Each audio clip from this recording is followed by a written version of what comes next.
सारा प्रणाम। सहारा से जुड़े हुए हमारे सभी कर्तव्यों की साथीगण और सहारा के करोड़ों निवेशकर्तागण का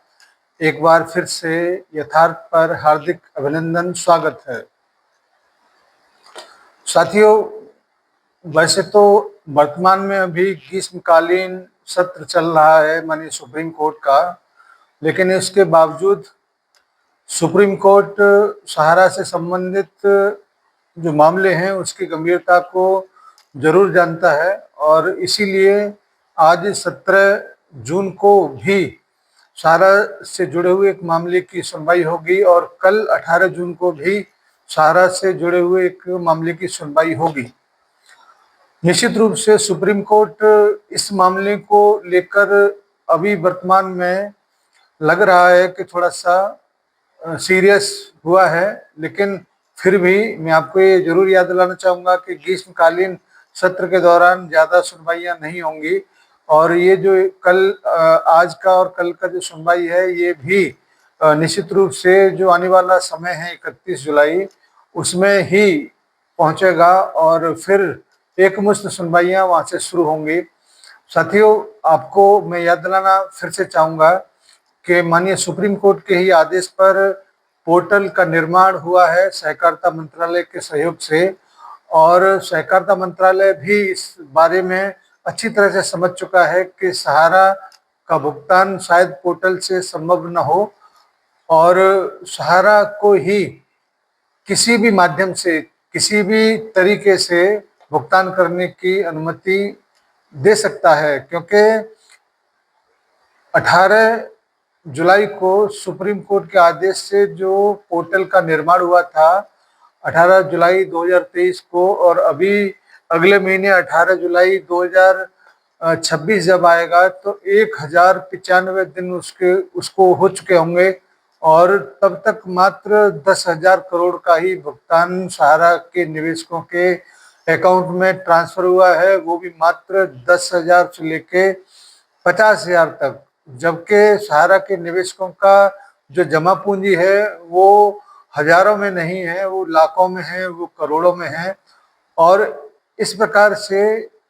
जो चल रहा है भुगतान, तो इसी प्रकार से अगर चलता रहा तो निश्चित रूप से उसको 20-30 साल लग जाएंगे इस मामले को निपटाने में। इसी मामले की गंभीरता को देखते हुए शायद सहकारिता मंत्रालय भी इसको सोचने पर विवश हुआ होगा कि सहारा की सहभागिता भुगतान को लेकर जरूर होना चाहिए। और निश्चित रूप से हम इस बात को पहले से भी कहते चले आ रहे हैं कि पोर्टल के माध्यम से जो आंशिक रूप से जो भुगतान हो रहा है ये केवल और केवल एक सांत्वना के रूप में सहारा के कार्यकर्ताओं के लिए या सहारा के निवेशकों के लिए है। इसका संपूर्ण भुगतान सहारा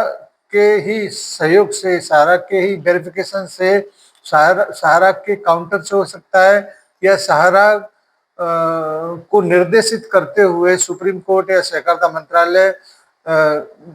संपूर्ण भुगतान की व्यवस्था कराएगा, तभी ये संपूर्ण भुगतान हो पाएगा। अन्यथा ये जो चक्र है 5-5 हजार करोड़ का, ये निश्चित रूप से आगे अगर चलता है तो हम सबके लिए जरूर दुखदायी होगा। और माने सुप्रीम कोर्ट भी शायद इस बात को जरूर मानेगा कि सुप्रीम कोर्ट के माध्यम से जो आदेश दिया गया है वो विचार करने योग्य वर्तमान में है, क्योंकि जिस परिप्रेक्ष्य में वो आदेश दिया गया था वो सफलता से परिपूर्ण नहीं हुआ है, वो निश्चित रूप से सफलता से कोसों दूर रह गया। इससे बेहतर है कि सहारा के कार्यकर्ताओं के माध्यम से, सहारा के सहयोग से भुगतान की व्यवस्था अगर होती है तो निश्चित रूप से ये बेहतर विकल्प होगा और इसको सरकार भी मान के चल रहा है और सुप्रीम कोर्ट भी मान के चल रहा है। और इसी से संबंधित आने वाले समय में शायद 31 जुलाई पड़ रहा है, फिर जल्दी जल्दी इस पर सुनवाई होगा, तो इस पर जरूर विचार किया जाएगा। हमें और आपको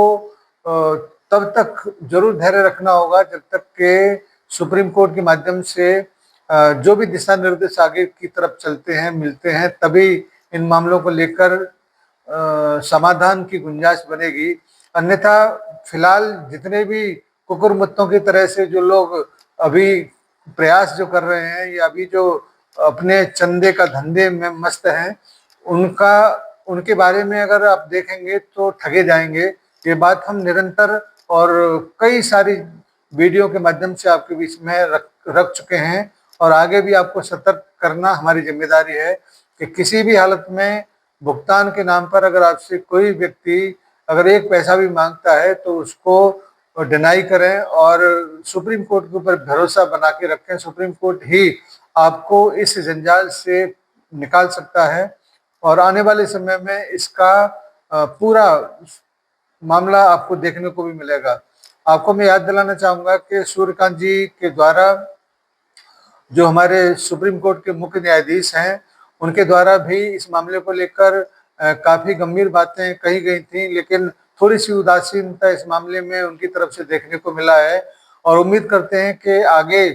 जब भी सुनवाई 31 जुलाई को होगा या और आगे होगा, उस गंभीरता को समझें कि इसमें करोड़ों लोग प्रभावित हैं, और इसी शायद गंभीरता को समझते हुए ये जो आज का और कल 18 जून का जो सुनवाई होने जा रहा है उसमें भी माननीय चीफ जस्टिस महोदय श्री सूर्यकांत जी ही इस बेंच में हैं और उन सारी बातों को अच्छी तरह समझते हैं, मानते हैं, तभी उन बेंचों में वो आए हैं, जिससे कि आगे जो सुनवाई होगा तो इसको मिक्सअप करने के लिए उनको शायद आसानी हो जाएगी। तो आप लोगों से फिर दोबारा से मैं आग्रह जरूर करना चाहूँगा कि आने वाले समय में बहुत ही महत्वपूर्ण सूचनाएं, बहुत ही महत्वपूर्ण सुनवाइयां माननीय सुप्रीम कोर्ट की तरफ से होने वाला है, क्योंकि हम लोग पिछले 12-14 साल से पूरे संघर्ष करते हुए यहाँ तक पहुँचे हैं। निश्चित रूप से आपको जरूर इस बात से अवगत कराया जाएगा कि कब कौन सी सुनवाइयाँ होंगी, कब कौन सा क्या फैसला आने वाला है। इसको हम लोग आपके बीच में यथार्थ पर जरूर लेके आएंगे, और अन्य कोई भी माध्यम नहीं है जिससे हम लोग आपके बीच में उन सूचनाओं को लेके आ सकें। और फिर दोबारा से इस बात को रिपीट करना चाहेंगे कि सुप्रीम कोर्ट ही सर्वे सर्वा है इस मामले को लेकर, और वही रास्ता भी देगा, वही समाधान भी देगा। इसीलिए आपको थोड़ा सा धैर्य और रखना पड़ेगा, भले ही 2-3 महीने और लगें, लेकिन इनका समाधान जरूर निकलेगा। इन्हीं सारी बातों को लेकर हम लोग आपके बीच में बराबर आते रहे हैं, क्योंकि 5-6 दिन से थोड़ा सा व्यस्तता के कारण हम आपके बीच में कोई सूचना नहीं दे पाए। उसको हम लोग फेसबुक के माध्यम से जो हमारा पेज है फेसबुक का यथार्थ का, उस पर हम एक लेख के माध्यम से या जो भी उस पर हम आर्टिकल लिख रहे हैं उसके माध्यम से आप लोगों के बीच में जागरूकता के तौर पर कुछ चीज़ें या कुछ संदेश वहाँ पर देते हैं। अगर आप लोग नहीं जुड़े हैं तो यथार्थ जेपी यथार्थ के नाम से जो पेज है उससे आप लोग जुड़िए, और भी यथार्थ के कई प्लेटफॉर्म आपको मिलेंगे, चाहे वो व्हाट्सएप ग्रुप हो, चाहे वो कुटुंब यथार्थ हो, वहाँ पर भी बहुत सारे हमारे वरिष्ठ समय समय पर अपनी जो भी अपडेट होता है उसको देते चले जाते हैं। तो आप लोग वहाँ जुड़िए, जिससे कि आपको यथार्थ पर वीडियो का इंतजार न करना पड़े, वहाँ पर भी आपको तमाम तरीके के अपडेट मिलेंगे।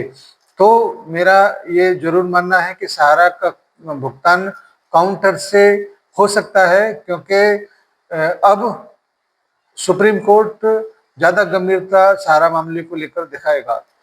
उम्मीद करते हैं कि आप सबकी समस्या का समाधान आने वाले निकट